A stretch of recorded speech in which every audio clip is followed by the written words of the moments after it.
Hello coders, welcome to our new channel and happy new year। तो आज से हमारी C एंड C++ की सीरीज शुरुआत होती है और हम C और C++ पे जंप करने से पहले ये समझेंगे कि प्रोग्राम और हमारा जो प्रोग्रामिंग लैंग्वेजेस है वो एक्चुअली में होता क्या है। उसके बाद में नेक्स्ट लेक्चर से हम शुरू करेंगे C++ के फंडामेंटल समझने। सबसे पहले हम प्रोग्रामिंग के बारे में जान लेते हैं। तो ये मैंने बोर्ड्स पे डेफिनेशंस लिखी है। The process of writing instructions. तो प्रोग्रामिंग क्या होती है कि जो प्रोसेस ऑफ राइटिंग इंस्ट्रक्शंस, एक कंप्यूटर, उससे पहले हम ये समझते हैं कि कंप्यूटर जो होता है एक डम मशीन होती है। तो खुद से कंप्यूटर कुछ नहीं कर सकता, खुद से हमें क्या करना पड़ता है, उसको कुछ इंफॉर्मेशन देनी पड़ती है, कुछ इंस्ट्रक्शंस देनी पड़ती है कंप्यूटर को, ताकि हम उससे हमारे डिजायर के अकॉर्डिंग कोई काम करवा सकें। तो बेसिकली वही है कि कोई काम करवाने, कंप्यूटर से काम करवाने के लिए हमें जो उसको कुछ इंफॉर्मेशन, कोई इंस्ट्रक्शंस देनी पड़ती है, उसका जो जरिया है लिखने का, इंस्ट्रक्शन लिखने का जरिया है, वही हमारी प्रोग्रामिंग कहलाती है। नेक्स्ट है हमारा प्रोग्राम। तो जो सेट ऑफ इंस्ट्रक्शंस, कंप्यूटर को कोई भी टास्क देने के लिए जो हमने इंस्ट्रक्शंस लिखी है, फॉर एग्जांपल हमने 4 लाइन की कोई इंस्ट्रक्शंस लिखी है कंप्यूटर को टास्क करवाने के लिए, तो वो 4 लाइन की जो इंस्ट्रक्शंस है, जो वो सेट है 4 लाइन का, उसे ही प्रोग्राम बोलते हैं। नेक्स्ट हमारा है प्रोग्रामिंग लैंग्वेज। तो प्रोग्रामिंग लैंग्वेज में क्या होता है, जैसे फॉर एग्जांपल हम और आप अभी बातें कर रहे हैं, मैं आपको टीच कर रहा हूं, वो हमारी एक लैंग्वेज है, एक हिंदी लैंग्वेज है। तो जैसे एक टीचर एक स्टूडेंट से बात करता है, वो हिंदी और इंग्लिश लैंग्वेज में बात करता है, वैसे ही हमें जब हमारी इंफॉर्मेशन को कंप्यूटर तक पहुंचाना हो, उसे समझाना हो कंप्यूटर को, तो बेसिकली उसके लिए एक प्रोग्रामिंग लैंग्वेज की यूज किया जाता है। और वो प्रोग्रामिंग लैंग्वेज क्या होती है?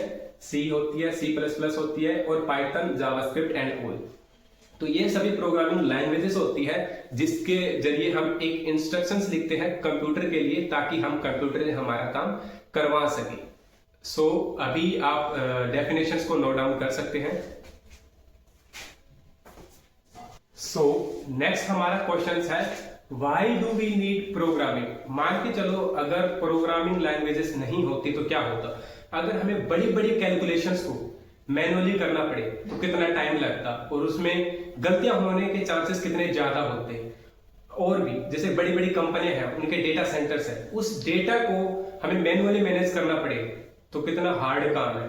वैसे ही रेलवे, हॉस्पिटल्स, स्कूल्स, इन सबके जो डेटा है वो हमें मैनुअली हैंडल करना पड़े, अगर हमारे पास सॉफ्टवेयर ना हो तो कितना हार्ड हो जाता है अगर काम मैनुअली ना हो। तो जो प्रोग्रामिंग लैंग्वेज है उसका बेनिफिट क्या है हमारे जिंदगी के अंदर, वो ये है कि हमारे जो काम है वो ऑटोमेशन होना शुरू हो गए हैं, और जैसे ही काम ऑटोमेशन हुए हैं वैसे ही गलतियां करने के चांसेस काफी कम हो चुके हैं, और हमारी जो काम करने की स्पीड है वो भी हमारी बढ़ चुकी है। तो ऐसे ही प्रोग्रामिंग लैंग्वेज हेल्प करते हैं हमारी जो डेवलपमेंट है लाइफ साइकिल की, उसके अंदर। सो नेक्स्ट है हमारा व्हाट इज कंपाइलर। तो कंपाइलर को समझने से पहले एक छोटा सा एग्जांपल है हमारे पास, उस एग्जांपल के ऊपर हम नजर दौड़ाएंगे। तो पहला कि हमारे पास 3 पर्सन है, पहला A, B एंड C। जो A पर्सन है उसे सिर्फ हिंदी लैंग्वेज आती है, और B जो है उसे हिंदी और इंग्लिश दोनों लैंग्वेज आती है। C पर्सन है उसे सिर्फ इंग्लिश लैंग्वेज आती है। अगर C को B से बात करनी हो तो ऑब्वियस ही बात है वो इंग्लिश लैंग्वेज का यूज करके दोनों एक दूसरे से बातें कर सकते हैं, तो उनकी कम्युनिकेशन पॉसिबल है। अगर A को B से कम्युनिकेशन करनी हो तो वो दोनों हिंदी लैंग्वेज का यूज करके अपनी कम्युनिकेशन को कर सकते हैं। वैसे ही अगर A को C से कोई बात कहनी है या फिर कोई इंस्ट्रक्शंस A पर्सन को C तक पहुंचानी है, तो वो क्या डायरेक्टली पहुंचा सकता है? जी नहीं, बिल्कुल, क्योंकि A को हिंदी लैंग्वेज आती है और हमारे C पर्सन को इंग्लिश लैंग्वेज आती है, उनकी कोई कॉमन लैंग्वेज नहीं है।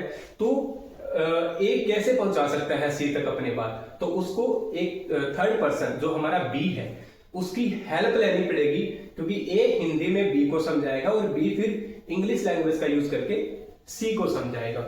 सो ऐसे ही जो हमारा B है वो कैसे काम कर रहा है, वो एक मीडियम बन गया। अब A और C के लिए B क्या बन गया? एक मीडियम बन गया, मतलब एक ट्रांसलेटर बन चुका है। तो वैसे ही हमारा जो कंपाइलर है एग्जैक्टली वैसे ही वर्क करता है। जैसे मैंने आपको बताया कि जो कंप्यूटर है वो डायरेक्टली प्रोग्रामिंग लैंग्वेज को नहीं समझता, क्योंकि उसकी जो लैंग्वेज समझने की वो बाइनरी नंबर्स में बात करते हैं, 0 और 1, और असेंबली लैंग्वेज भी बोल देते हैं और इनको मशीन लैंग्वेज भी बोल देते हैं और लो लेवल लैंग्वेज भी इसी को ही बोलते हैं। तो जो कंप्यूटर है वो 0 और 1 बाइनरी में बात करता है, बट हमें क्या आती है, हमें तो प्रोग्रामिंग लैंग्वेज आती है। तो हमने जो कोड लिखा है, सोर्स कोड लिखा है, वो प्रोग्रामिंग लैंग्वेज के अंदर लिखा है। हम मान के चलो हमें कंप्यूटर को कोई इंस्ट्रक्शंस देनी है, तो वो हमारा सोर्स कोड होता है। तो वो इंस्ट्रक्शंस जो है वो हमने सी और C++ प्रोग्रामिंग लैंग्वेज के अंदर लिखी है। अब ये C और C++ प्रोग्रामिंग लैंग्वेज में जो इंस्ट्रक्शंस लिखी है वो हमें कंप्यूटर तक पहुंचानी है। तो हमें किसका हेल्प लेना पड़ेगा? एक कंपाइलर का हेल्प लेना पड़ेगा। कंपाइलर का हेल्प क्यों लेना पड़ेगा? क्योंकि जो हमारा कंप्यूटर है वो डायरेक्टली प्रोग्रामिंग लैंग्वेज को नहीं समझता, वो बात करता है 0 या फिर 1 में। तो हमें कंपाइलर का यूज करना पड़ेगा। अब ये कंपाइलर ये क्या करेगा? ये करेगा हमारा ट्रांसलेट, और ये हमारे जो सोर्स कोड है, हमारी जो C प्रोग्रामिंग लैंग्वेज है, उसको ट्रांसलेट करके इसको 0 और 1 में समझाएगा कि जो डेवलपर है वो आपसे क्या काम करवाना चाहता है। तो ऐसे हमारा जो कंपाइलर है वो वर्क करता है। और इसी के साथ में अकेला कंपाइलर ही नहीं है जो सिर्फ कोड को ट्रांसलेट करता है, इसके अलावा हमारे पास एक इंटरप्रेटर भी है। तो आगे हम इंटरप्रेटर और कंपाइलर का डिफरेंस समझते हैं, क्योंकि सोर्स कोड को मशीन लैंग्वेज में अगर हमें कन्वर्ट करना हो तो उसके लिए दो चीज यूज होती है। पहला होता है कंपाइलर, दूसरा होता है इंटरप्रेटर। तो आगे हम इंटरप्रेटर और कंपाइलर दोनों का डिफरेंस को समझेंगे, तब तक आप ये नोट डाउन कर लीजिए। जैसे हमने बात करी कि जो हमारी जो प्रोग्रामिंग लैंग्वेज होती है C एंड C++, उस कोड को मशीन लैंग्वेज में अगर हमें कन्वर्ट करना होता है तो हमारे पास दो चीजें होती है। पहला होता है इंटरप्रेटर, दूसरा होता है कंपाइलर। तो इनमें डिफरेंस क्या है? जो हमारा कंपाइलर है, जैसे हमने कोई सोर्स कोड बनाया कंप्यूटर को देने के लिए, कोई इंस्ट्रक्शंस लिखी प्रोग्रामिंग लैंग्वेज में, तो जो कंपाइलर है वो क्या करेगा? पूरी फाइल को एक साथ स्कैन करेगा, उसके बाद में उसको एग्जीक्यूट करता है। और उसके बजाय हमारा जो इंटरप्रेटर होता है वो क्या करता है? वो बेसिकली 1 बाय 1 लाइन जो कोड होता है उसको एग्जीक्यूट करता है। पहले लाइन नंबर 1 को एग्जीक्यूट करेगा, फिर लाइन नंबर 2 को एग्जीक्यूट करेगा। मान के चलो कंपाइलर रीड कर रहा है हमारी लाइन नंबर 2 को, तो उसे कोई भी अंदाजा भी नहीं होता कि जो लाइन नंबर 3 है उसके ऊपर क्या कोड लिखा गया है। तो उसे सिर्फ समझ होती है लाइन नंबर 2 तक और लाइन नंबर 1 तक के कोड की।